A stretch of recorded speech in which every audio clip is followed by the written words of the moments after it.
How to make a question mandatory in Google Forms. So hello guys, welcome back to this quick tutorial video. Today I will guide you that how can you make a question mandatory in Google Forms. So let's get started. So on this process, first you will have to open the Google Form on your system. So I'm opening the Google Form from here. So on the app section, I will open Google Form.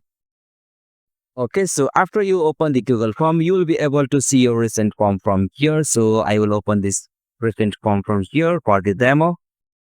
Alright, so from here to add a mandatory question, you will have to go with the options like add, so it will appear on here. So simply you have to click on this add question, and the question will be like your email.